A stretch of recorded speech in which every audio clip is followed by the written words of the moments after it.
मध्य पूर्व में एक बार फिर हालात बेहद खतरनाक मोड़ पर पहुंचते दिखाई दे रहे हैं, क्योंकि सऊदी अरब ने दावा ये किया है कि उसने अपना हवाई क्षेत्र में दाखिल होने वाले 3 ड्रोन्स को इंटरसेप्टेड कर दिया गया। और सबसे बड़ी बात यह है कि ये ड्रोन इराकी एयर स्पेस से आए थे। सऊदी डिफेंस मिनिस्ट्री ने बयान जारी कर कहा है कि किंगडम अपनी सोवरेनिटी और नेशनल सिक्योरिटी की रक्षा के लिए हर जरूरी ऑपरेशनल कदम उठाएगा। ये कदम ऐसे समय में हुआ है जब पूरे मिडल ईस्ट में ईरान कन्फ्लिक्ट के बाद बना सीज़फायर लगातार कमज़ोर पड़ता दिखाई दे रहा है और गल्फ रीजन में फिर से नए हमलों का खतरा बढ़ गया है।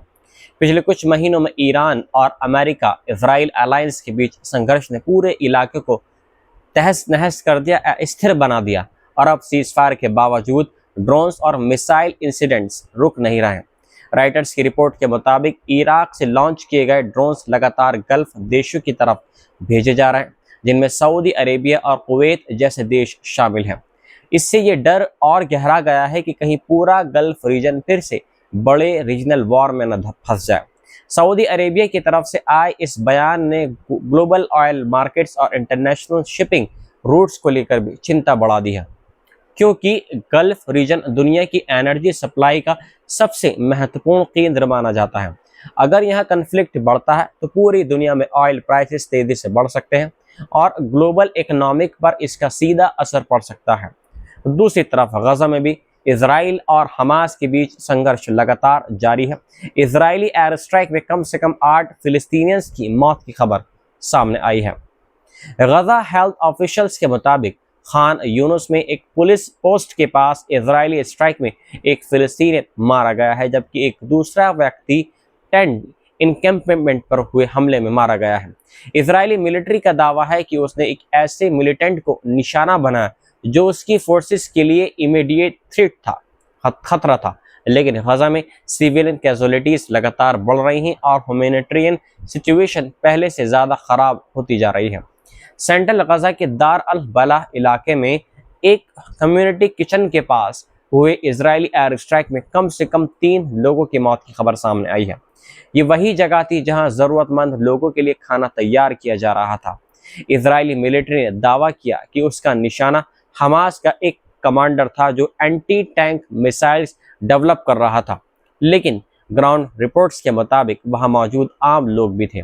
इस हमले का वो भी शिकार बन गए। गजा हेल्थ ऑफिशियल्स ने बताया कि 3 और फिलिस्तीनियंस अलग अलग हमलों में मारे गए हैं, जिनमें एक शूटिंग इंसिडेंट खान यूनिस में हुई है, जबकि 2 अन्य लोग दारल बला में एक बेकरी के पास हुए एयर स्ट्राइक में मारे गए हैं। इस बीच इसराइल ने दावा किया है कि उसने हमास के बड़े कमांडर्स को मार गिराया है। इजरायली मिलिट्री के मुताबिक गजा सिटी में हुए एक पैरासाइज स्ट्राइक में हमास आर्म विंग के हेड इज़्ज़ अल-दीन अल-हद्दाद को मार दिया गया है। हमास ने भी इसकी मौत की पुष्टि कर दी है, लेकिन रिवेंज की कोई खुली धमकी नहीं दी है। इसके अलावा इजरायली मिलिट्री ने बराउद नाम के एक और हमास ऑपरेशंस कमांडर को मारने का दावा किया है। इजराइल का कहना है कि वे कई इमिनेंट अटैक्स की प्लानिंग कर रहा था और इसलिए उसे पैरासाइज स्ट्राइक में टारगेट किया गया। गजा ऑफिशियल्स के मुताबिक बराउद अपनी कार में था जब उस पर हमला हुआ और इसके साथ एक अन्य व्यक्ति भी मारा गया है। पता नहीं वो हमास से बिलोंग करता था या नहीं।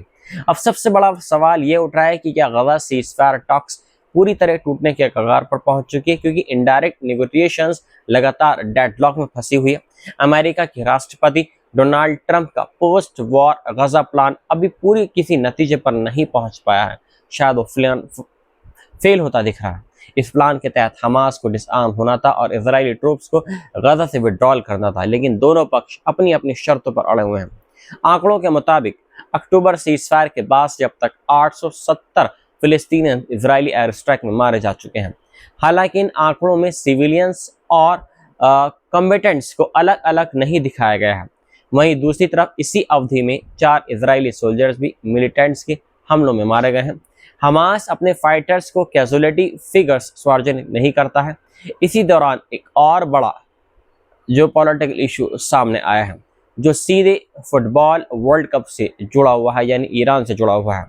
फीफा के सेक्रेटरी जनरल मैटियास गरफस्ट्रॉम ने ईरान फुटबॉल फेडरेशन के प्रेसिडेंट मेहदी ताज के साथ मीटिंग की है और कहा है कि फीफा को पूरा भरोसा है कि ईरान इस साल होने वाले फीफा वर्ल्ड कप में हिस्सा लेगा, लेकिन ईरान की पार्टिसिपेशन पर अब भी कई सवाल बने हुए हैं, क्योंकि टूर्नामेंट के group stage matches United states में होने हैं और अमेरिका तथा कनाडा दोनों IRGC यानी इस्लामिक रेवोल्यूशनरी गार्ड कॉर्प्स को टेररिस्ट ऑर्गेनाइजेशन घोषित कर चुके हैं। हाल ही में मेहंदी ताज को कनाडा में फीफा कॉन्फ्रेंस में एंट्री देने से इनकार कर दिया गया था, क्योंकि उन पर IRGC से लिंक्स होने का आरोप है।